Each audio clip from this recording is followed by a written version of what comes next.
English literature class. तो आज हम पढ़ने वाले हैं क्लास 10th फर्स्ट फ्लाइट की बुक से चैप्टर नंबर 4, जिसका नाम है from the diary of Anne Frank. अब यहाँ पर देखिए, इस चैप्टर को स्टार्ट करने से पहले थोड़ा सा हम इसका इंट्रोडक्शन जान लेते हैं। देखिए, ये जो एक गर्ल की यहाँ पर पिक्चर दी हुई है, इनका नाम है एन फ्रैंक और इनका फुल नेम है एनेलिस मैरी। अब ये देखिए, ये उस टाइम की बात है जिस टाइम पर एनेलिस मैरी एंड फ्रैंक 13 इयर्स की थी। उस टाइम पर वर्ल्ड वॉर सेकेंड चल रहा था और नीदरलैंड पर जर्मनी का कब्जा हो गया था और जर्मनी में नाजिस की पावर आ गई थी, नाजिस की सरकार बन गई थी। उस टाइम पर जूइस लोगों पर बहुत ही ज्यादा अत्याचार हो रहा था। तो यहाँ पर देखिए, जो एनी फ्रैंक है ये भी एक जूइस लड़की है, एक यहूदी लड़की है और नीदरलैंड पर जर्मनी का कब्जा हो गया था। तो उस दौरान वर्ल्ड वॉर सेकेंड के दौरान भी इन्हें नीदरलैंड से भागना पड़ा। तो उस टाइम पर क्या क्या शोषण इन्होंने सहा और किस तरीके से ये 2 साल तक छिपके रहे अपने फादर के ऑफिस बिल्डिंग में और क्या क्या इन्होंने झेला, और जब इनको कंसंट्रेशन कैंप ले जाया गया तो किस तरीके का टॉर्चर इनके साथ हुआ, तो वो सभी चीजें, वो सभी इवेंट्स इन्होंने अपनी डायरी में लिखे हैं। और इनकी ये जो बुक है ना, ये दुनिया की सबसे ज्यादा पढ़े जाने वाली बुक बन गई। एनेलिस मैरी एंड फ्रैंक 12 जून 1929, फरवरी मार्च 1945। अब देखिए, एनेलिस मैरी, इनका जो जन्म है वो है 12 जून 1929, फरवरी और मार्च के आसपास 1945 में इनकी डेथ मानी जाती है। वॉज ए जर्मन, ये जर्मनी में पैदा हुई थी, बोर्न जूइश गर्ल, लेकिन ये एक जूइश गर्ल थी, यहूदी लड़की थी, who rot while in hiding with her family. इन्होंने अपनी डायरी जब लिखी जब ये अपनी फैमिली के साथ छिपी हुई थी। एंड 4 फ्रेंड्स इन एम्स्टरडैम, और इनके साथ इनके 4 दोस्त भी थे during the German occupation of the Netherlands in world war second. और उस टाइम पर वर्ल्ड वॉर सेकेंड चल रहा था, ये एम्स्टरडैम में छिपे हुए थे। यहाँ पर देखिए, एन फ्रैंक अपनी फैमिली के साथ और अपने 4 दोस्तों के साथ एम्स्टरडैम में छिपे हुए थे और जर्मन ऑक्यूपेशन, जर्मनी का कब्जा हो गया था नीदरलैंड्स पे वर्ल्ड वॉर सेकेंड के दौरान। ठीक है, her family had moved to Amsterdam after the Nazis gained power in Germany. उनकी फैमिली एम्स्टरडैम को मूव कर गई जब नाजिस सत्ता में आए। जब जर्मनी में नाजिस की सरकार बनी तो उनकी फैमिली, एन फ्रैंक की फैमिली, एम्स्टरडैम को मूव कर गई, एम्स्टरडैम में चली गई। But were trapped when the Nazi occupation extended into the Netherlands। तो नाजिस पावर का जब नीदरलैंड में विस्तार होने लगा, बढ़ने लगा, तो ये लोग फंस गए, ट्रैप हो गए। As persecutions against the Jewish population increased। अब देखिए, उस टाइम पर जब वर्ल्ड वॉर सेकेंड चल रहा था, नाजिस की सरकार बन गई थी, तो उस टाइम पर ज्यूइश लोगों के साथ ज्यूइश पॉपुलेशन पर बहुत ही ज्यादा अत्याचार हो रहा था। तो यहाँ पर देखिए आप, परसिक्यूशंस का मीनिंग होता है अत्याचार या शोषण, और ये जो अत्याचार था ये बढ़ गया था वर्ल्ड वॉर सेकेंड के दौरान। The family went into hiding in July 1942। अब एन फ्रैंक की जो फैमिली थी 1942 में छिप गई। कहां पर छिप गई? जाके in hidden rooms in her father Otto Frank's office building. Anne Frank की फैमिली, उनके पिता ऑटो फ्रैंक की ऑफिस बिल्डिंग में एक हिडन रूम था, एक छिपा हुआ कमरा था। तो एन फ्रैंक की फैमिली 2 साल के लिए 1942 में वहां जाके छिप गई। अब देखिए, ये चीज आपको ध्यान रखनी है। एन फ्रैंक की फैमिली, उनके पिता, एन फ्रैंक के पिता का नाम क्या है? Auto Frank. उनकी ऑफिस बिल्डिंग में एक छोटा सा कमरा था, तो ये फैमिली जाके 1942 में वहां पर छिप गई। After 2 years in hiding, the group was betrayed and transported to the concentration camp system where Anne died of typhus in Bergen-Belsen within days of her sister Margot Frank. अब ये जो फैमिली थी ये 2 साल तक छिपी रही। एन फ्रैंक की फैमिली अपने पिता के ऑफिस बिल्डिंग में 2 साल तक छिपी रही, लेकिन फिर इस ग्रुप को पकड़ लिया गया। ये जो ग्रुप था ये सामने आ गया। बिट्रेड का मीनिंग होता है रिवील हो जाना, प्रकट हो जाना या डिस्क्लोज हो जाना। ये जो ग्रुप था ये सामने आ गया, इन लोगों को पकड़ लिया गया और इन लोगों को ट्रांसपोर्ट करके एक कंसंट्रेशन कैंप भेज दिया गया। उस टाइम पर वर्ल्ड वॉर सेकेंड के टाइम पर कंसंट्रेशन कैंप बनाए जाते थे। दुश्मन देश के कैदियों को रखने के लिए कंसंट्रेशन कैंप बनाए जाते थे और जहां पर इतना अत्याचार और शोषण किया जाता था जिससे लोगों की मृत्यु ही हो जाती थी वहां पर। तो इन कंसंट्रेशन कैंप में बहुत ही ज्यादा शोषण किया जाता था कैदियों का। तो इस फैमिली को कंसंट्रेशन कैंप ले जाया गया और ये कैंप कहाँ पे था ये आपको ध्यान रखना है, बर्गन-बेल्सन में। एनी फ्रैंक की फैमिली को जब कंसंट्रेशन कैंप ले जाया गया वहां पर एनी की टाइफस से मृत्यु हो गई, उनकी डेथ हो गई। टाइफस क्या होता है? ये एक तरीके का इन्फेक्शन होता है या एक तरीके का फीवर होता है जो एक कीड़े के काटने से चढ़ता है। तो वहां पर उनकी डेथ हो गई। तो सबसे पहले मार्गोट फ्रैंक जो एन की बड़ी सिस्टर थी उनकी डेथ हो गई और उसके कुछ दिन बाद ही एन की टाइफस से डेथ हो गई। ठीक है, तो दोनों ही बहनों की डेथ इस कंसंट्रेशन कैंप में हो गई। Her father, Otto, the only survivor of the group, returned to Amsterdam after the war ended. अब देखिए जब वॉर खत्म हो जाती है तो इस ग्रुप में ये जो एन फ्रैंक की जो फैमिली थी इस ग्रुप में ओनली उसके फादर ही अकेले सर्वाइवर बचते हैं।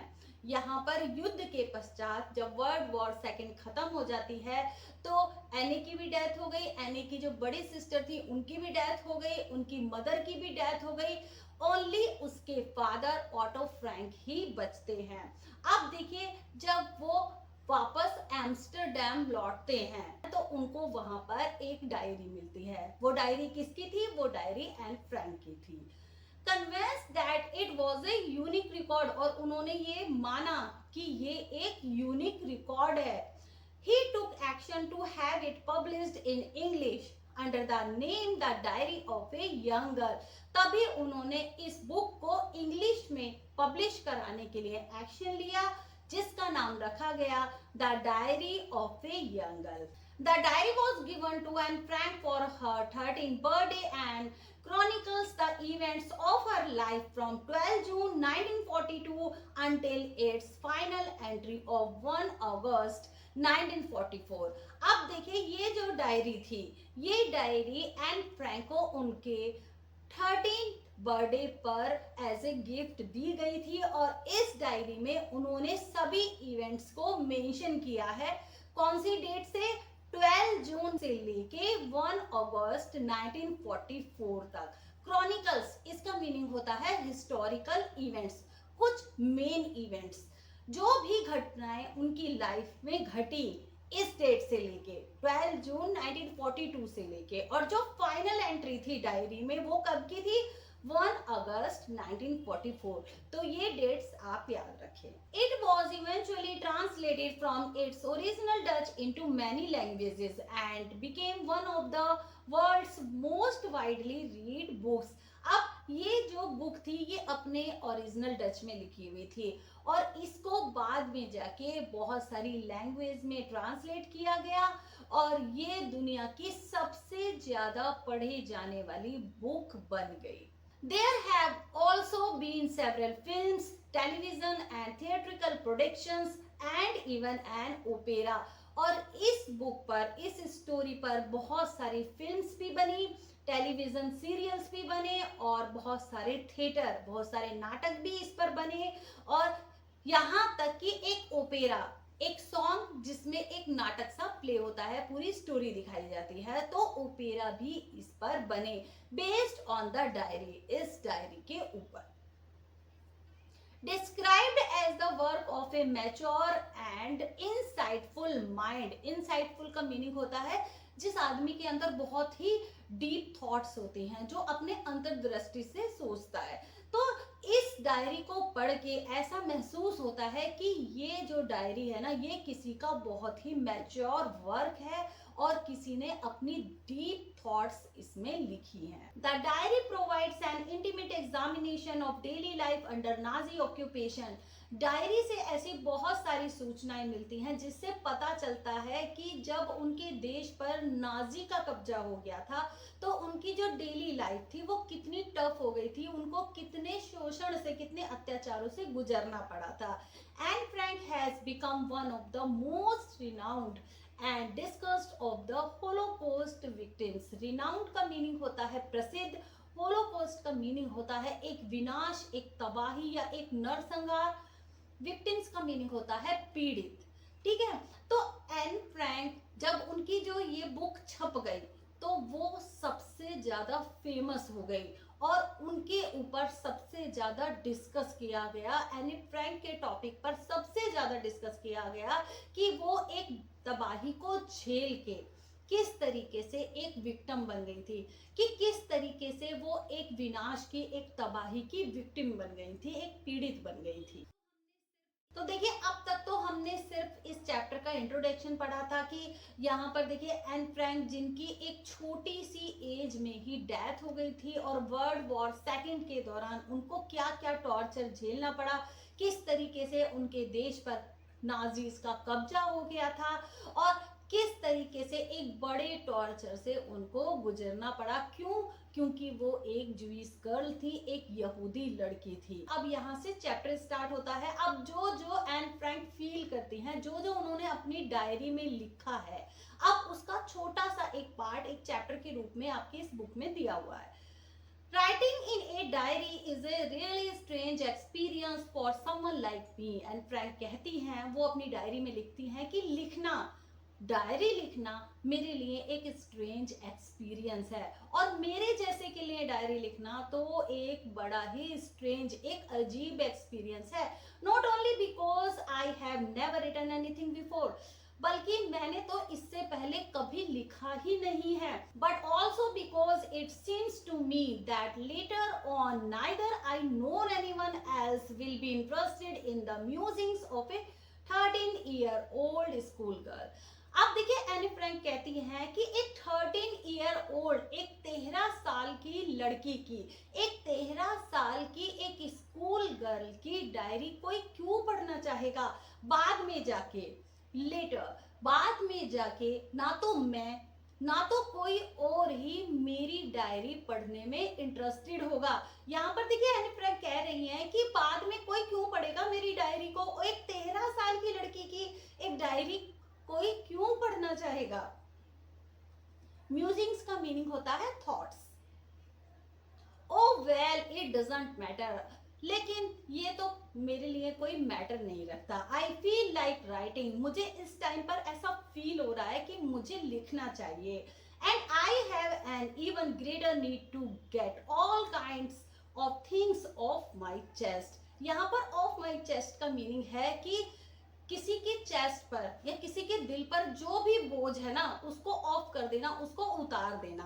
तो यहाँ पर एन फ्रैंक कहती हैं कि मेरे लिए ऐसा कुछ भी मैटर नहीं करता। इस टाइम पर मुझे फील हो रहा है कि मुझे लिखना चाहिए और मुझे इस टाइम पर एक ग्रेटर नीड महसूस हो रही है, एक महान आवश्यकता, एक बड़ी आवश्यकता, एक बड़ी नीड महसूस हो रही है कि मुझे अपने चेस्ट का जो भी भार है ना, जो भी बर्डन है ना, उसको उतार देना चाहिए और उसको लिखना चाहिए। Paper has more patience than people. अब देखिए, ये लाइन इस पूरे चैप्टर में बहुत ही ज्यादा इंपॉर्टेंट है। ये लाइन आपसे एज ए शॉर्ट क्वेश्चंस के रूप में भी पूछी जा सकती है और लॉन्ग क्वेश्चन में भी पूछी जा सकती है और डिफाइन करने के लिए भी आ सकती है।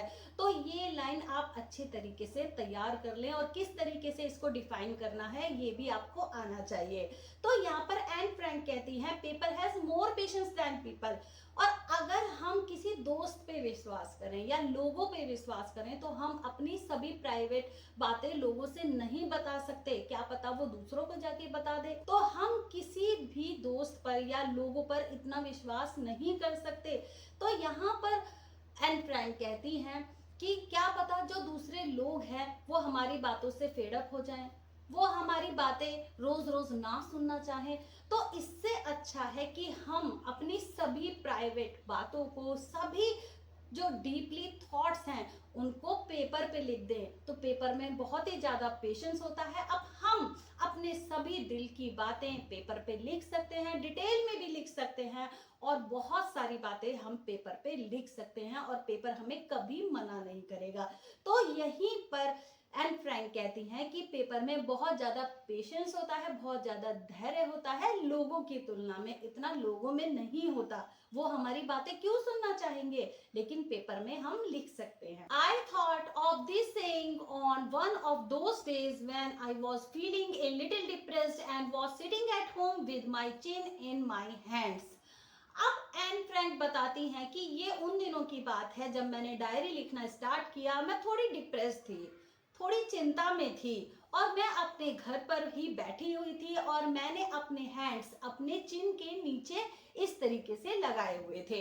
बोर्ड एंड लिस्टलेस, यहाँ पर देखिए लिस्टलेस का मीनिंग लिखा हुआ है, विद नो एनर्जी और इंटरेस्ट। तो उस दिन मैं अपने आप को बहुत ज्यादा बोर महसूस कर रही थी और मेरा किसी भी चीज में कोई भी इंटरेस्ट नहीं था। Wondering whether to stay in और गो आउट, और उस दिन मैं ये सोच रही थी कि मुझे घर में ही रहना चाहिए या मुझे बाहर जाना चाहिए। आई फाइनली स्टेड, फाइनली मैं घर पे ही रुकती हूँ। वेयर आई वॉज ब्रूडिंग, जहां पर मैं सोच सकूं, मैं अपनी डीप थॉट्स में जा सकूं। Yes, paper does have more patience. तो उस दिन मैंने रियलाइज किया कि हाँ, पेपर में बहुत ही ज्यादा पेशेंस होता है।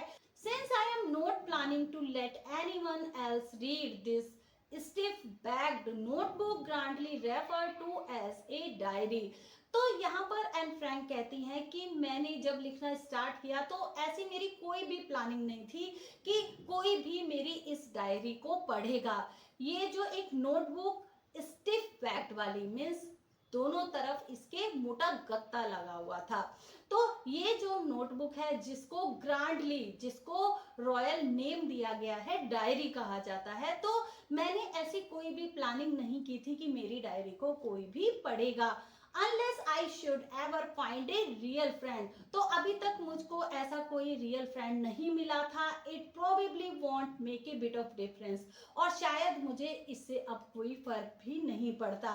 Now I am back to the point that prompted me to keep a diary in the first place. I don't have a friend। तो अब हम पॉइंट पे आते हैं कि किस चीज ने मुझे प्रमोट किया, किस चीज ने मुझे प्रेरित किया कि मुझे डायरी लिखनी चाहिए, क्योंकि मेरा कोई भी फ्रेंड नहीं था। Let me put it more clearly, अब एनी फ्रैंक अपनी बात को और ज्यादा क्लियर करते हुए कहती हैं, since no one will believe that a 13-year-old girl is completely alone in the world, कि कोई भी इस बात पे विश्वास नहीं करेगा कि एक 13-year-old गर्ल जो कि कंप्लीटली इस दुनिया में अकेली है।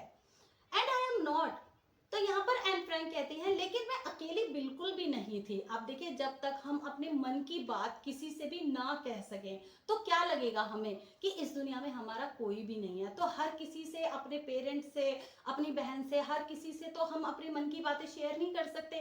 तो यहाँ पर एन फ्रैंक को भी ऐसा ही महसूस हो रहा था, यहाँ तक कि पूरी फैमिली उसके पास थी, उसकी बहन भी थी, उसके पेरेंट्स भी थे, लेकिन फिर भी वो अपनी प्राइवेट टॉकिंग्स या अपनी डीप थॉट्स किसी के साथ शेयर नहीं कर पा रही थी। I have loving parents and a 16-year-old sister, उनके लविंग पेरेंट्स थे और उनकी एक 16-year-old सिस्टर भी थी। And there are about 30 people I can call friends, और वहां पर 30 पीपल भी थे उनके अराउंड, उनके चारों तरफ, उनके आसपास, जिनको वो फ्रेंड्स कह सकती थी।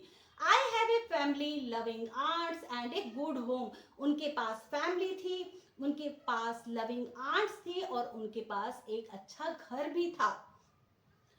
No on the surface I seem to have everything, तो यहाँ पर देखिए एन फ्रैंक कहती हैं कि अगर बात करें तो मेरे पास सब कुछ था, except my one true friend, मेरे एक सच्चे मित्र के अलावा मेरे पास सब कुछ था। All I think about when I am with friends is having a good time।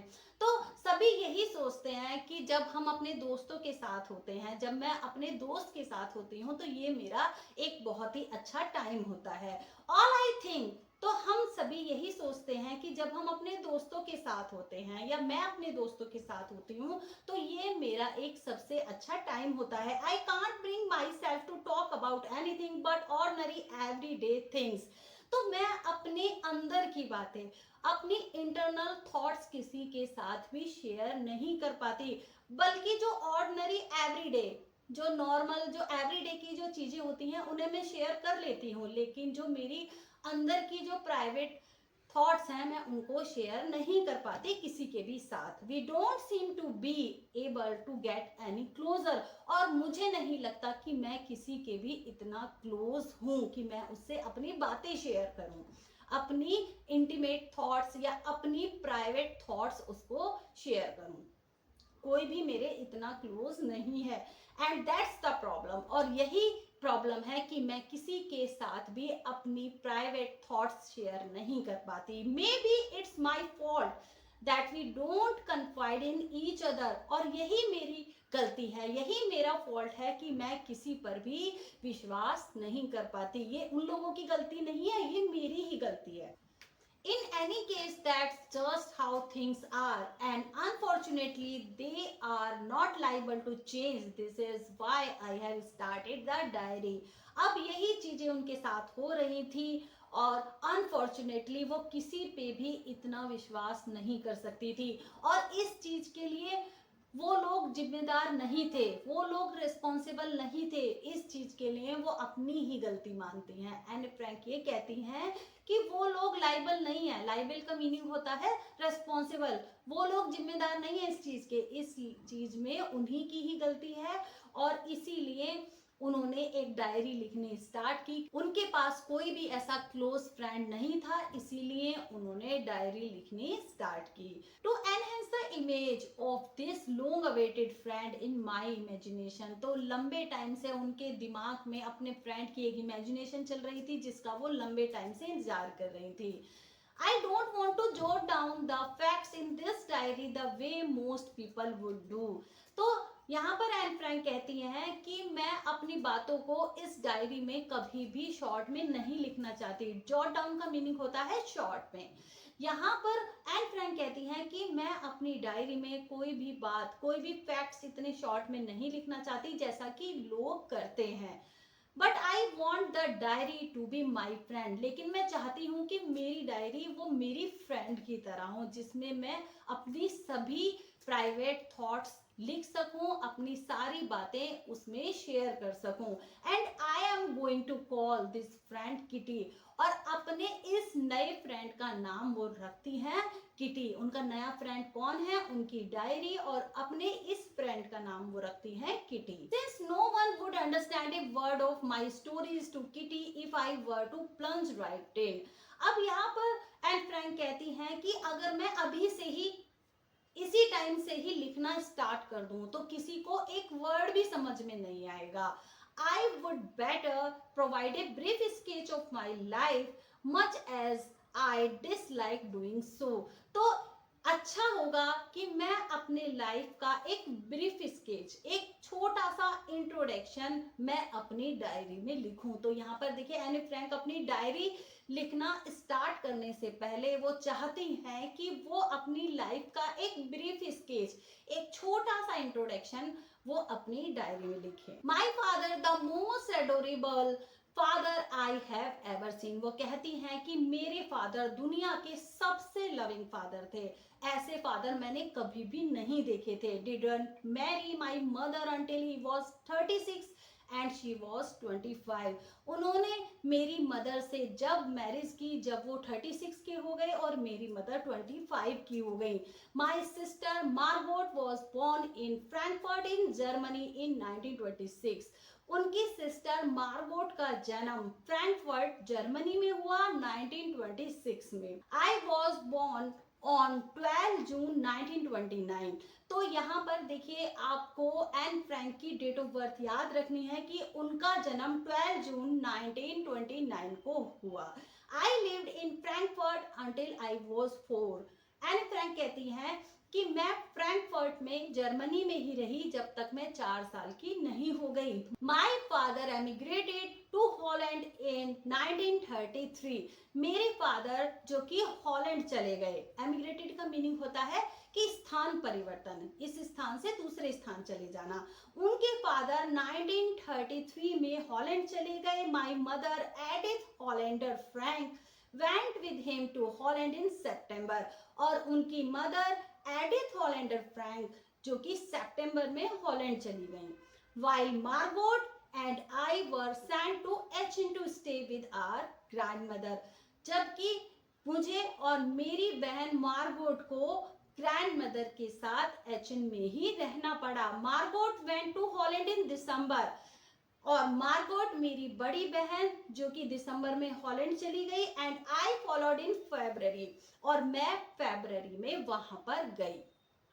When I was plunked down on the table as a birthday present for Margot। तो यहाँ पर एन फ्रैंक बताती हैं कि मार्गोट के birthday वाले दिन, Margot के बर्थडे वाले दिन मुझे as a birthday present Holland ले जाया गया और उसके सामने पेश किया गया।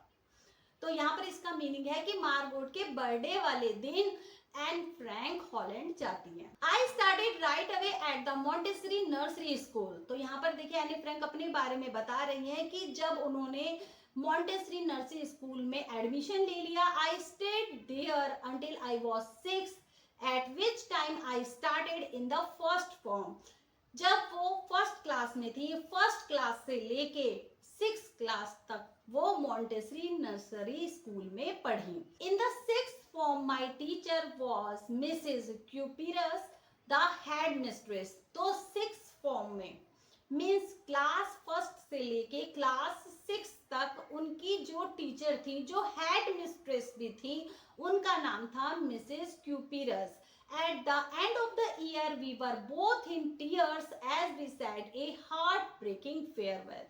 तो जब वो क्लास 6 में आ गई और क्लास 6 के बाद उन्होंने स्कूल छोड़ा, उनकी जो क्लास टीचर थी उनकी आंखों में और एन फ्रैंक की आंखों में, दोनों की आंखों में आंसू थे और ये एक हार्ट ब्रेकिंग फेयरवेल थी। तो यहाँ पर एन फ्रैंक बताती हैं कि क्लास फर्स्ट से लेके क्लास 6 तक उनको उनकी हेड मिस्ट्रेस जो उनकी क्लास टीचर भी थी उन्होंने ही उन्हें पढ़ाया। और जब उन्होंने क्लास 6 के बाद जब स्कूल छोड़ा तो ये एक बहुत ही हार्ट ब्रेकिंग फेयरवेल थी, मीन्स दिल तोड़ने वाली विदाई थी। In the summer of 1941 grandma fell ill and had to have an operation. Summer में 1941 में उनकी जो ग्रैंडमा थी वो बीमार हो गई और उनका एक ऑपरेशन था। So my birthday passed with little celebration. तो उनका जो बर्थडे था ना वो बहुत ही हल्के फुल्के सेलिब्रेशन के साथ मनाया गया। Grandma died in January 1942। उनकी ग्रैंडमा की डेथ हो गई 1942 में। No one knows how often I think of her and still love her.